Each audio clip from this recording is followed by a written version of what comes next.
Remember to subscribe to our YouTube channel at NDN TV Nigeria. Click on the subscribe button and be the first to get notifications. Some concerned professionals in the Niger Delta have asked the federal government to demonstrate sincerity in the removal of its fuel subsidy policy that has grounded the national economy over the years. Their demand is coming on the heels of a lack of a policy framework to effect an immediate phasing out of fuel subsidies as announced in March this year by Group Managing Director of the Nigerian National Petroleum Corporation NNPC, Malam Mele Kyari. Correspondent Lovely Ofigo completes the story.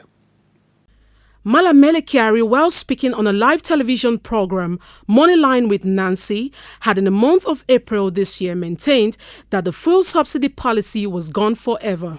At the time, the NNPC boss was not taken seriously as he was not the petroleum minister and therefore not directly responsible for policy formulation in the petroleum industry.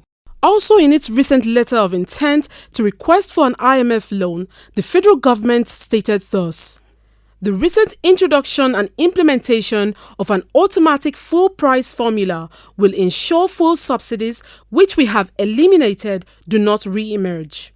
Despite these pronouncements by the federal government, some Nigerians who have given the federal government the benefit of doubt in its avowed commitment to stop fuel subsidy payments are getting increasingly worried that there is no legal policy backing these government pronouncements.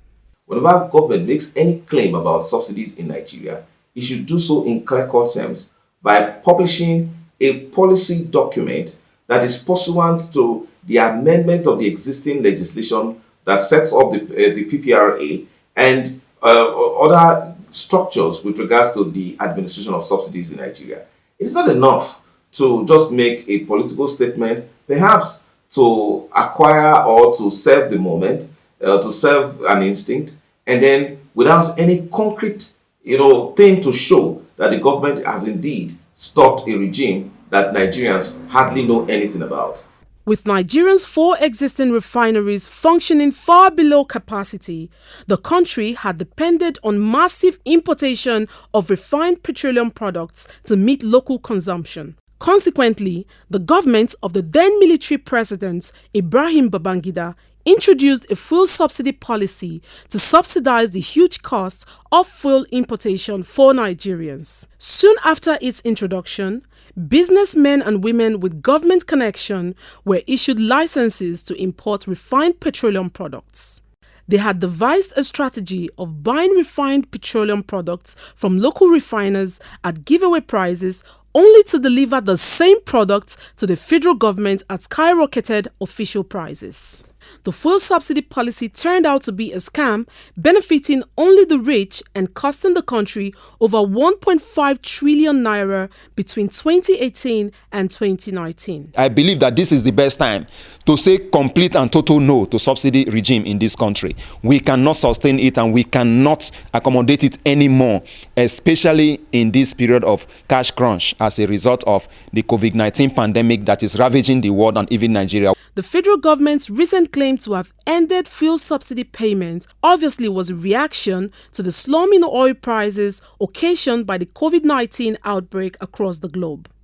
And for most Nigerians, it was just a reactionary approach to an unexpected economic calamity that should be taken with a pinch of salt.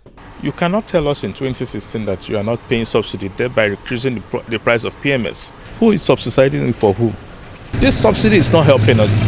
It's only putting money in the pockets of a few. And those few are not also relating that money down to the local economy. So I think for me, the issue around subsidy should be scrapped immediately. Between 2006 and 2018, a total of 9.84 trillion naira was spent on subsidy payments. These dubious and unnecessary subsidy payments has robbed Nigerians of infrastructural development as well as investments in key socio-economic sectors.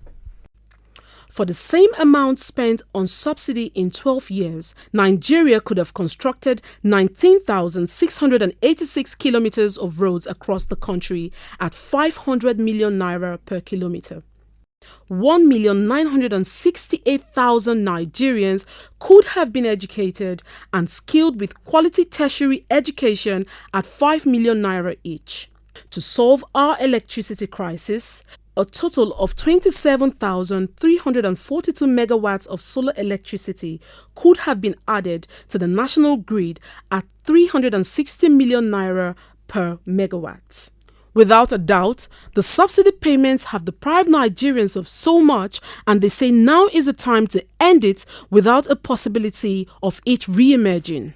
When we have complete and total deregulation of the petroleum downstream sector in this country, different filling stations based on what you import or what you are able to do, you should say a different price. See that competition coming up. So at that point, the market forces determine the price of this product, and you see the whole system going. Then the billions of naira that was being stolen in the name of subsidy will be channeled into other development projects for Nigerians in the country, because this is what has lasted over the years. And the Buhari administration, I'm putting it to him that if there is anything we want from him now, is to tell us that we don't longer pay subsidy on these products. Right now be the time to deregulate. And then in that way, you scrap PPPROA and then FEP. Scrap these bodies, because we don't need them. If you do that, I can tell you, we can sell petrol right now, PMS for 30 or 40 naira per liter, if you do that today. But I don't know the problem with the government interest. Today is the only NPC that is importing. They are the only people paying subsidy. So how much they are using to import, we don't know. How much the subsidy is, we don't know. They are the regulators, they are the marketers, and they are the distributors. I mean, where does that happen?